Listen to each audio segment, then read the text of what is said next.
ஆண்டவராக இயேசு கிறிஸ்துவின் நாமத்தினாலே இந்த விடுதலை நிகழ்ச்சிக்கு உங்களை வரவேற்கிறேன். நடைமுறை கிறிஸ்தவம் என்கிறதை குறித்து நம்ம கற்றுக்கொண்டிருக்கிறோம். குறிப்பாக ரோமர் 12வது அதிகாரத்தில் வசனம் பை வசனமாக வார்த்தை வார்த்தையாக கற்றுக்கொண்டிருக்கிறோம். அதுல கடந்த ஒரு வாரம் ஏறக்குறைய 5-6 நாட்களாக நம்ம எதை குறித்து கற்றுக்கொண்டிருக்கிறோம் அப்படின்னா, ரோமர் 12வது அதிகாரம் 14வது வசனம், உங்களை துன்பப்படுத்துகிறவர்களை ஆசீர்வதியுங்கள், ஆசீர்வதிக்க வேண்டியது என்று சபியாதிருங்கள் அப்படிங்கிறத குறித்து நம்ம கற்றுக்கொண்டிருக்கிறோம். அதுல கடந்த சில நாட்கள் எப்படியெல்லாம் ஆசீர்வதிக்கலாம், பொறுமையா இருந்தா அது வரைக்கும் ஆசீர்வதிக்கிறது, அவங்களுக்காக ஜெபிக்கிறது, அவங்கள மன்னிக்கிறது, அவங்க மேல இரக்கம் காட்டுறது, அவங்களுக்கு நன்மை செய்யறது, இப்படி பல காரியங்களை குறித்து கற்றுக்கொண்டோம். இன்னைக்கு அந்த 2வது பகுதி, அதாவது சபியாதிருங்கள் அப்படின்னு சொல்லியிருக்கு. அது என்ன சபியாதிருங்கள் அப்படின்னா, நம்ம என்ன சபிக்கிறவங்களா அப்படின்னு யோசிக்கலாம். நீ ஒன்று யோசிச்சு பாருங்க. இந்த நம்மளை துன்பப்படுத்துறவங்களுக்கு ஆட்டோமேட்டிக்கா அவங்க நமக்கு துன்பப்படுத்த உபத்திரவப்படுத்தினாங்கன்னா ஆட்டோமேட்டிக்கா வாயிலிருந்து வர வார்த்தை என்னன்னா, ஐயா நீ நல்லா இருக்கணும் அப்படின்னு தான் வரும். உங்க குடும்பம் நல்லா இருக்கணும் அப்படின்னு வரும். ஒருத்த பலார்னு உங்களை அடிச்சிட்டான், நீங்க டிராக்ஸ் கொடுக்க போறீங்க, கற்பனைக்காக சொல்றேன், டிராக்ஸ் கொடுக்க போறீங்க, பலார்னு அடிச்சிட்டான். அடிச்ச உடனே நீங்க டக்குன்னு அடுத்த செகண்ட் கர்த்தர் உங்களை ஆசீர்வதிப்பாராகன்னு உருதயத்தின் ஆழத்துல இருந்து சொல்றேன் சார் அப்படின்னு சொல்லுவீங்களா? ஆண்டவரே இவனுக்கு புரிய வைங்க ஆண்டவரே, நீங்க எப்பேற்பட்ட தேவங்கிறத இவன் புரிஞ்சுக்கணும் ஆண்டவரே இன்றைக்கு, அப்படிதான் நமக்கு தோணும். இது என்ன ஆசீர்வாதமா? இது ஏறக்குறைய சபிக்கிறது தான். அதனாலதான் பவுல் என்ன சொல்றாருன்னா, படக்குன வாயிலிருந்து என்ன வரும்னு எனக்கு தெரியும், அதனால வாயை பொத்திக்கோ அப்படின்னு சொல்றதான் சபியாதிருங்க. இதுல சொல்றது ஈஸி பிரதர், எல்லாம் செஞ்சு பார்த்தாதான் தெரியும் அப்படின்னு நீங்க சொல்லலாம், எனக்கு புரியுது. ஆனா கொஞ்சம் யோசிச்சு பாருங்க, ஒரு பழைய காலத்து ஆளை காமிக்கிறேன், ரொம்ப பழைய காலத்து ஆளு. அவருக்கு இந்த இயேசுவை எவ்வளவு தூரம் தெரியும்னு தெரியல, கல்வாரியை பத்தி எவ்வளவு புரிஞ்சுக்கிட்டாருன்னு தெரியல. 2வது அவருக்கு இந்த பரிசுத்த ஆவியானரோட உதவி எப்படி, அது எந்த அளவுக்குன்னு தெரிஞ்சாருன்னு தெரியல. சத்திய வேதத்தை பத்தி, சபையை பத்தி இதெல்லாம் அவருக்கு தெரியுமான்னு தெரியல. இன்னும் சொல்ல போனா அவருக்கு நம்மள மாதிரி பாடுலாம் இல்லை, அவரை மாதிரி பாடு யாருக்குமே வந்ததில்லை, அந்த அளவுக்கு பாடுபட்டார். அந்த அளவுக்கு பாடுபட்டாரு. சொன்ன மீட்பர் உயிரோடு இருக்கையில் அப்படின்னு பத்தி ஒரு தூர தரிசனமா பார்த்து சொன்னாரே தவிர அனுபவிக்கல அவரு.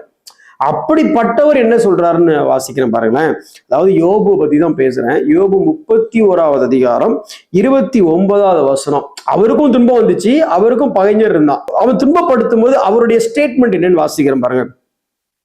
என் பகைஞனுடைய ஆபத்திலே நான் மகிழ்ந்து பொல்லாப்பு அவனுக்கு நேரிட்ட போது களி கூர்ந்தேனா. அதை நம்ம பண்ணுவோம்ல, இப்ப நம்மளை யாராவது ஒருத்தர் விசுவாசத்தை நிமித்து துன்பப்படுத்திட்டாங்க அப்படின்னா அவங்களுக்கு அடுத்து ஏதோ ஒரு பிரச்சனை, ஒரு காய்ச்சல் வரட்டுமே, நம்ம என்ன சொல்லுவோம், நேத்து பேசுனா இன்னைக்கு கர்த்தர் கணக்கு கொடுத்தாரு பத்தியா, நம்ம அப்படி நினைப்போம்ல. உள்ளுக்குள்ள ஒரு குஜால்ஸ், ஒரு சந்தோஷம் வருது. நேத்து நம்மள பேசினான்ல, சர்ச்சில் கைய வச்சான்ல, இன்னைக்கு வச்சேர்ல ஆண்டவர் அப்படின்னு ஒரு சந்தோஷம் உள்ளுக்குள்ள வருது நமக்கு. அதான் உண்மை.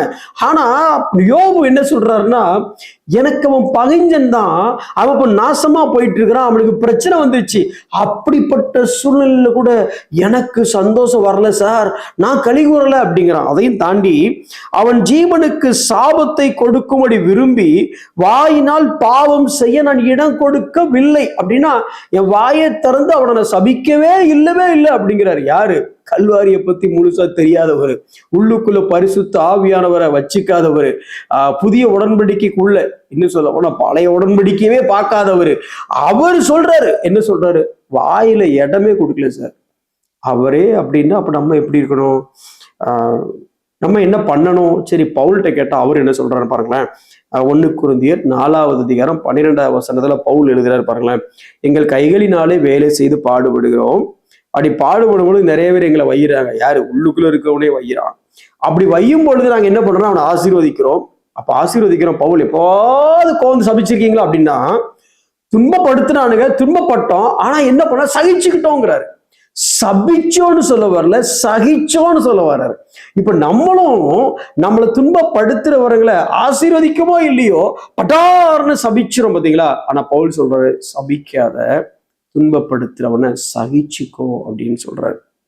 இப்போ இது ஏன் இந்த வார்த்தையை பத்தி அடிக்கடி பேசுறேன் அப்படின்னு சொன்னா, நம்ம நாவு இருக்கு பாத்தீங்களா, உடம்புல இருக்கிற வெளியில தெரிகிற ஆர்கான்லயே ரொம்ப வெயிட் கம்மியான ஆர்கான் அந்த நாக்கு மட்டும்தான். அதுவும் பார்த்தீங்கன்னா ரொம்ப ஃப்ளெக்சிபிளான ஆர்கான் வந்து நாக்கு தான். நாக்கை போல வளைஞ்சு கொடுக்கக்கூடிய ஆர்கான் வேற எதுவுமே இல்லைன்னு நினைக்கிறேன்.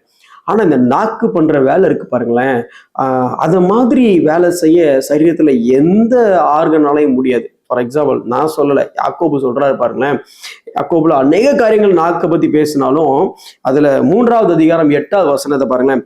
நாவை அடக்க சில மனுஷரால் கூடாதுன்னு போடாம நாவை அடக்க ஒரு மனுஷனாலும் கூடாது. ஏன் அப்படின்னா அவன் என்னத்தனாலும் அடைக்கிறோம். ஆனா இத்தினோடு இருக்கிற, நல்லா கவனிச்சு பாருங்க, ஆண்டவர் இந்த காதை வெளியில வச்சார், எல்லாத்துக்கும் தெரியுற மாதிரி, எல்லா விஷயமும் உள்ள போற மாதிரி. ஆனா அந்த நாக்கை எங்க வச்சாரு பாத்தீங்களா? நல்ல ஒரு காம்பவுண்ட் வால் போட்டு காம்பவுண்ட் முள்வேலி குத்தி உள்ள வச்சாரு. எங்கன்னு கேக்குறீங்களா? வாய் பல்ல சொல்றேன், அதுக்கு உள்ளதான் வச்சாரு. ஆனாலும் பாருங்க, காது கூட பல நேரத்துல கேட்காது. ஆனா அந்த வாய் பாருங்க, டமால்னு கேட்டு ஓப்பனா வெளியில இருந்து 4 வார்த்தை பேசிட்டு உள்ள போயிட்டு எல்லாத்தையும் காலி பண்ணிடும். அந்த வாயை கொஞ்சம் கண்ட்ரோல் பண்ணு. யாக்கோபு சொல்றாரு, நாவை அடக்க ஒரு மனுஷனாலும் கூடாது. அதனால அவன் தேவனை துதிப்பான், தேவ சாயல இருக்க மனுஷனை சபிப்பான். இது முடியுமா சார்?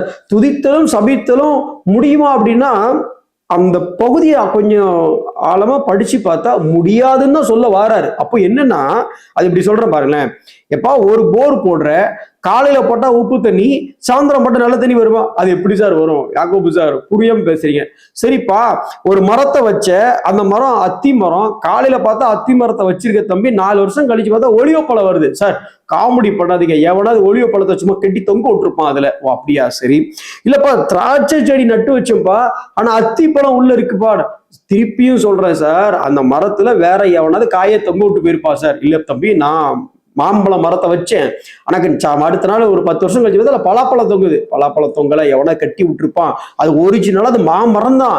வெளியில இருக்க பலாப்பழத்தை பார்த்து டக்குன்னு பலாமரம்னு சொல்லிடாதீங்க அப்படி நீங்க சொல்லுவீங்கல்ல. அதே மாதிரிதான் நாம உண்மையிலேயே மாமரமா பலாமரமா? சில நேரத்துல துதிக்கிறோம் தேவனை, துதிக்கும் போது தேவ பிள்ளை மாதிரி தெரியுது. ஆனா திரும்பி கொஞ்ச நேரத்துல சபிக்கிறோம், தேவ சாயல இருக்கும், இது பிசாசின் பிள்ளை மாதிரி தெரியுது. உண்மையிலே என்ன மரம்?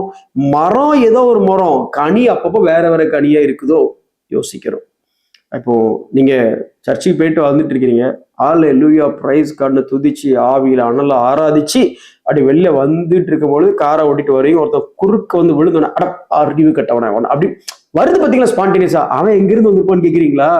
அதே வெள்ளை சட்டை வெள்ளை பேண்ட் போட்டு பக்கத்து சர்ச்சில இருந்து வந்திருப்பான். இப்ப அவரு யாரு, நீங்களே யாரு? அட உங்க 2 பேருக்கும் அப்பா ஒரே அப்பா, உங்க 2 பேருக்கும் ஆண்டவர் ஒரே ஆண்டவர், ஆனா நீங்க நாசமா போறவனே அப்படின்னு நீங்க அவனை சொல்லிட்டு வந்திருக்கானுங்க பாரு அப்படின்னா, உங்க பக்கத்துல இருக்க மனைவி அது வாய்க்கு 4 திட்டம். ஆனா நீங்கெல்லாம் யாரு? சபிக்க. அந்த வாயை கொஞ்சம் கண்ட்ரோல் பண்ணுங்க.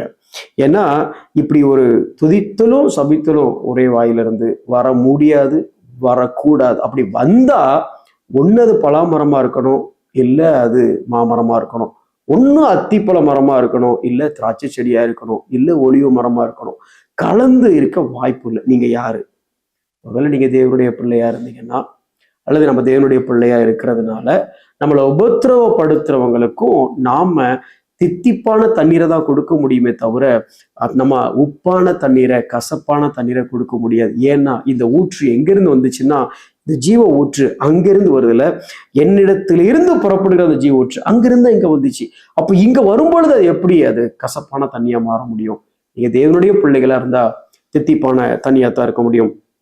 சரி, ஒருவேளை உங்க வாயில அப்படி அடிக்கடி வருது, டக்குன்னு வந்துருச்சு பிரதர், நான் எதிர்பார்க்கவே இல்லை, கூட ஏதாவது பேசிட்டு அது கேட்ட வேகத்துல நான் சொல்லிட்டேன் சார், வருந்துகிறேன் அப்படின்னு அப்புறம் சொல்லிக்கலாம். அப்படி டக்குன்னு ஏதாவது வந்துச்சு அப்படின்னா அதுக்கு என்ன பண்ணா, பேசிக்கா வாயை கிளீன் பண்ணக்கூடாது பிரதர், இருதயத்தை கிளீன் பண்ணும். ஏன்னா இருதயத்துல ஏதோ ஒன்று இருக்க போய் தான் டக்குன்னு வாயில வந்துருது. வேதம் அப்படித்தானே சொல்லுது.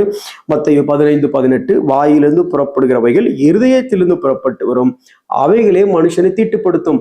என்னை பார்த்து அவன் என்ன சொன்னான் தெரியுமா சார்? சார் என்ன சொன்னாங்கிறது முக்கியம் இல்லை சார், அவன் என்ன நினைச்சாங்கிறதா முக்கியம். ஏன்னா உள்ள நினைக்கப்பே தான் இன்னைக்கு அது வெளியில வந்துருச்சு. அப்ப எதை கிளீன் பண்ணும்? வாயை இல்லை, இருதயத்தை. எப்படி கிளீன் பண்ணும்? யோவான் 17வது அதிகாரம் 17வது வசனம் சொல்லுது, உம்முடைய சத்தியத்தினாலே அவர்களை பரிசுத்தமாக்கும், உம்முடைய வசனமே சத்தியம். இப்படி அடிக்கடி சபிக்கிற மாதிரி வருதா? துன்பப்படுத்துறவங்களை ஆசீர்வதிக்க முடியாம சபிக்கிறோமா? கொஞ்சம் வேதத்துல அதிகமா நேரத்தை செலவிடுங்க, வேதத்தை அதிகமா தியானிங்க, இருதயத்தை வசனத்தினால நிரப்புங்க. வாயில வரக்கூடிய வார்த்தையும் வசனத்துக்கு ஒத்தவைகளாக வரட்டும். கண்களை மூடி நாம் ஜெபிப்போம். அன்புள்ள ஆண்டவரே, உம்மை நன்றியோடு ஸ்தோத்தரிக்கிறோம். அப்பா, எங்களை துன்பப்படுத்துகிறவர்களை நாங்கள் ஆசீர்வதிக்கிறோம். ஆனா பல நேரத்துல எங்க வாயிலிருந்து டக்குன்னு அந்த சாபமான வார்த்தைகள் வந்துடுது ஆண்டவரே. இருதயத்தின் நிறைவினால் வாய் பேசும். இன்னும் சொல்ல போனா out of the abundance of the heart mouth லீக்கத். உள்ள ரொம்ப எது நிரம்பி இருக்கோ அதுதான் வெளியே லீக் ஆகுது. இருதயத்தை வசனத்தினாலையும் உங்களுடைய சத்தியத்தினாலையும் நிரம்பவும், வசனத்துக்கு ஒத்த வார்த்தைகளையே நாங்கள் பேசவும் ஆண்டவரே எங்களுக்கு நீர் கிருபை புரிந்தருளும். இயேசுவின் நாமத்தில் செபிக்கிறோம் நல்ல பிதாவே, ஆமென்.